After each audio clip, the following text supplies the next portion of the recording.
એક વાત બહુ દિલથી કહું છું કે જાપાનીઝ માણસને જો જાપાનીઝ લેંગ્વેજ બોલતા શરમ નથી આવતી, એ વિશ્વના કોઈ પણ ખૂણે જાય તો પોતાની માતૃભાષામાં જ વાત કરશે, અંગ્રેજીમાં વાત નહીં કરે.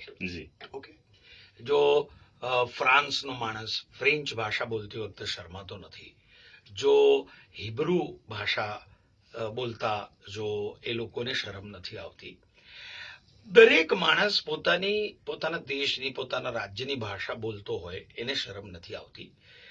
આપણે એક વિચાર કરવા જેવી વસ્તુ છે કે 200 વર્ષ અંગ્રેજો આપણી પર રાજ કર્યું. એક તો આપણી પર રાજ કર્યું, ઉપરથી એમની ભાષા આપણને થોપી, ઉપરથી એમની જે બિચારી શિક્ષણ પદ્ધતિ હતી એ આપણી પર થોપી, 35% પાસ થવાની નોનસેન્સિકલ પદ્ધતિ આપણી પર થોપી, કારણ કે એમાંથી માત્ર કારકુનો જ નિર્માણ થયા અને ગવર્મેન્ટની જોબ અથવા તો કોઈ જોબ મેળવતા નોકરિયાતો જ કામકાજી માણસો જ માત્ર નિર્માણ થયા. આ વિચારવા જેવી વસ્તુ છે. એટલે અંગ્રેજી ભાષા નથી આવડતી એનો ન્યૂનગંડ બિલકુલ નહીં રાખતા. મને અંગ્રેજી તરફ કોઈ એવું હેટ્રેટ નથી. અંગ્રેજી વિશ્વની ભાષા છે, ઠીક છે, એ લોકોએ બધી જગ્યાએ કોલોની બનાવી, એ લોકોએ પોતાની ભાષા સ્પ્રેડ કરી. પણ એક વાત કહું છું, હું વર્નેક્યુલર છું. આ દેશમાં દરેક મોટો માણસ, જો સચિન તેંડુલકર પોતાની માતૃભાષા મરાઠીમાં પોતાના દીકરાઓ સાથે વાત કરતો હોય, પોતાની દીકરી સાથે વાત કરતો હોય, જો ધીરુભાઈ અંબાણી આવડા મોટા બિઝનેસમેન થઈને પોતાના ઘરમાં ગુજરાતી ભાષા બોલતા હતા, તો આપણને શું કામ એટલો બધો કોમ્પ્લેક્સ છે? આજે એક વસ્તુ તમને કહું છું, જયારે બચ્ચાઓ જતા હોય ને, પ્લીઝ બેટા, please come here, please don't ના મમ્મી, નો સ્પીકિંગ ઇંગ્લિશ. શું કામ ભાઈ આવા વેવલા વેડા?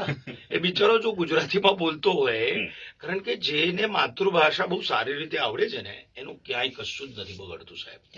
પછી અબ્દુલ કલામ સાહેબ હોય કે નરેન્દ્ર મોદી સાહેબ હોય કે કોઈ પણ વિશ્વનો શ્રેષ્ઠ નેતા હોય, અભિનેતા હોય કે કોઈ પણ, આજે અમિતાભ બચ્ચન જુઓ સાહેબ, હિન્દી બોલતી વખતે એટલી અનિશુદ્ધ હિન્દી બોલે છે, કારણ કે એને હિન્દી પોતાની માતૃભાષા જે છે એ જબરજસ્ત રીતે આવડે છે અને માટે એટલું પ્રભુત્વ છે હિન્દી પર, માટે જ એટલી સારી અંગ્રેજી બોલી શકે છે. માતૃભાષા શીખવાડો, કારણ કે મૂળિયું છે. એક વાત યાદ રાખજો, જો ઝાડનું મૂળિયું જ કાપી નાખશો ને તો ઝાડ છે ને 4 દિવસમાં મરી જશે. એટલે ભાષા, સંસ્કૃતિ અને બહુ જ લેવા દેવા છે. આ જો ટકશે નહીં ને તો આપણું કશું જ નહીં ટકે.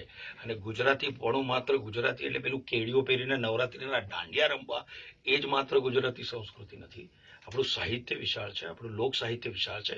બચ્ચાઓને ભાષા શીખવાડો, નહીં તો આપણે સમાપ્ત થઈ જઈશું. ભાષા મરી પરવાર છે એવું માનતો નથી. જ્યાં સુધી કમ્યુનિકેશન છે ત્યાં સુધી ભાષા નહીં મરે, પણ સાવ એટલે ગંદી ભાષા થઈ જશે. એની સજગતા રાખો. એટલા માટે હું એક કલાકાર તરીકે, એક સંવેદનશીલ કલાકાર તરીકે બધાને પ્રેમથી વિનંતી કરું છું ને આવાહન કરું છું કે આવો આપણી લલિત કલા પોતે સંભાળીએ, આપણી ભાષાને સાચવીએ.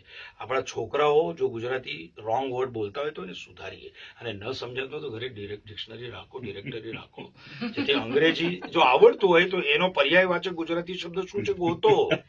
તમને એક વાત કહું, ભગવત ગોમંડળ છે, આપણા ગોંડલના મહારાજાએ દરેક માણસને 25 પૈસા આપી અને એક શબ્દનો સંગ્રહ કર્યો હતો એક રાજાએ.